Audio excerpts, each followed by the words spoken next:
Thank you so much. It's an honor to be here, and good afternoon to everybody.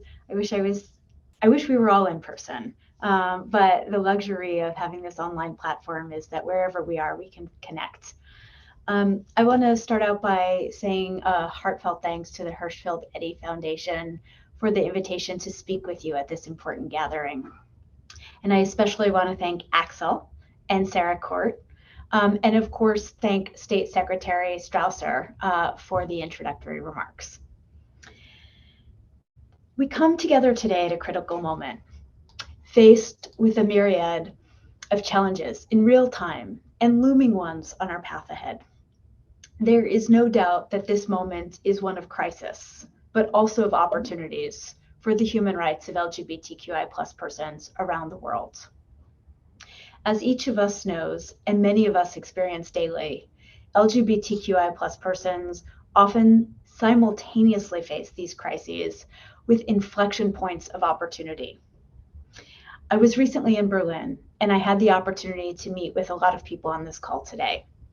And as we discussed then, and we will discuss today, as government officials and as human rights defenders, the decisions we make, the actions we take, how and where we fund our values, all matter to each and every LGBTQI+ person on this planet.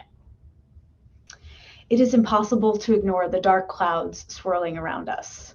In every place and in every country on Earth, including here in the United States, LGBTQI+ persons, someone like me, maybe someone like you, experience violence, discrimination, and stigma.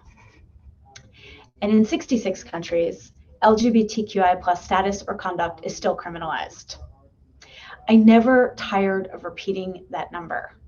Thankfully, it's going down from when I started my career, but we must keep it in the forefront of our consciousness because roughly 1/3 of the planet criminalizes LGBTQI+ persons for simply being.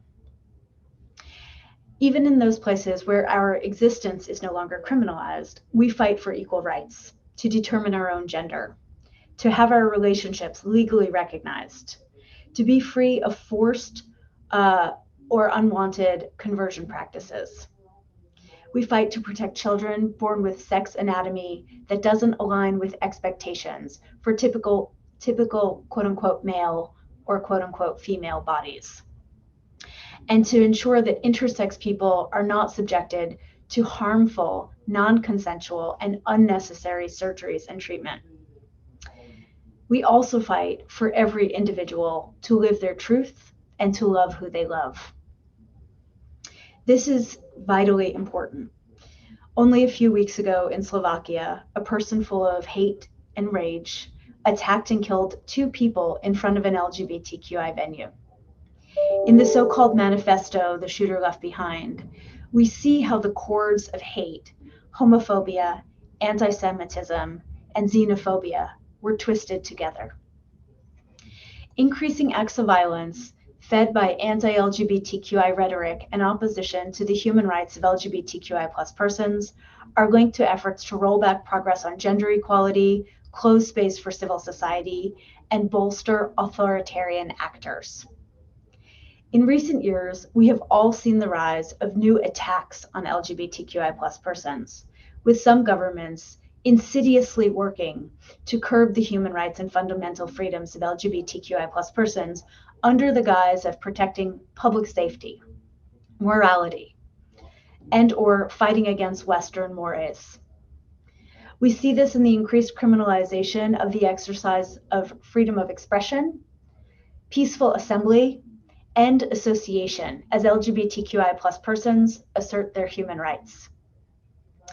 We also see recurring tropes, like portraying LGBTQI+ persons and LGBTQI+ organizations as sinners, criminals, perverts, groomers, and child abusers, or as products of colonial or Western imposition. These attacks, almost too ugly to believe, have proven themselves highly effective strategies to undermine LGBTQI+ persons' fundamental dignity. Some might infer from this rhetoric that the human rights of LGBTQI+ persons are fully respected in the West, when the truth is that we have much work to do. Patterns of elevated media attacks and anti-LGBTQI+ violence happen everywhere and track closely with election cycles, underscoring how cynical and strategic these efforts to stigmatize and silence can be. Add to this the destabilizing force of the anti-gender movement, and it is abundantly clear that the opposition to the human rights of LGBTQI+ persons is well-funded, networked across borders both regionally and internationally, and connected across state and non-state actors. And so, we who champion human rights, we must be better funded, better networked, and better connected. For many years, when I was an advocate, I would say to governments, do no harm, but do something. And so I was absolutely delighted to see that Hirschfeld-Eddy succinctly put this phrase as the title of this conference, and I can't help but think great minds think alike. We must stay true to the guiding principle of do no harm, but that is never a call to do nothing. It is instead to undertake context-specific and culturally appropriate action, and to consult local LGBTQI activists and thinkers to ask what, when, and how action is appropriate. We also need to ensure that civil society organizations working tirelessly to advance the rights of LGBTQI+ persons must also be well-funded, well-networked, and well-connected. It bears repeating. Those of us working and fighting to protect and advance the human rights of LGBTQI+ persons must be better funded, better networked, and better connected. When like-minded governments and civil society together collaborate to defend the human rights of LGBTQI+ persons, when we staff and we fund our values, the truth is that the potential is enormous. So I want to emphasize, all is not dark clouds and pessimism. To the contrary, there are beautiful rays of sunshine breaking through all across the globe. There is true progress being made on the ground, pushed forward by human rights defenders and civil society organizations, and in some cases, there's even funding to support them. This progress is improving the lived experiences of LGBTQI+ persons and their families. And I want to share a few quick examples. Years of concerted effort and strategic litigation brought success in Botswana nearly 1 year ago today, when the government decriminalized same-sex activity. African activists across the continent are now working with civil society organizations in Botswana to study their strategies and to find their own way to apply them at home. Additionally, Kenya passed new protections for intersex children, giving them legal recognition and bodily autonomy free from non-consensual medical interventions. Similarly, 2 countries in the Caribbean recently decriminalized same-sex activity as well, Antigua and Barbuda in July, and St. Kitts and Nevis in August. And those successes represented coordinated and strategic litigation efforts across the Caribbean region. And Mexico, I think it was just last week, which is currently Germany's co-chair of the Equal Rights Coalition, just achieved marriage equality nationwide.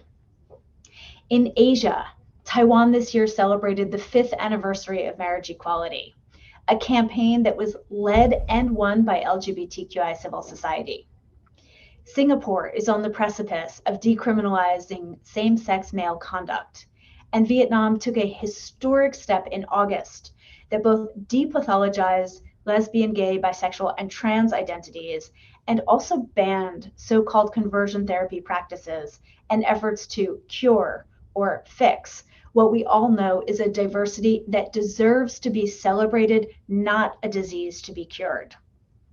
And let's not forget Europe, where many countries continue to lead by example in their legislative actions banning so-called conversion therapy and unnecessary and invasive medical procedures on children and those who cannot consent. Political action with national LGBTQI strategies, and in some cases, foreign policy strategies, and critically, leadership in global funding of LGBTQI human rights defenders and activists. I also want to say inspiration is found in the massive mutual aid efforts that have arisen across LGBTQI plus communities in response to Russia's war of aggression in Ukraine, similar to the community response to ongoing conflicts in so many other regions of the world.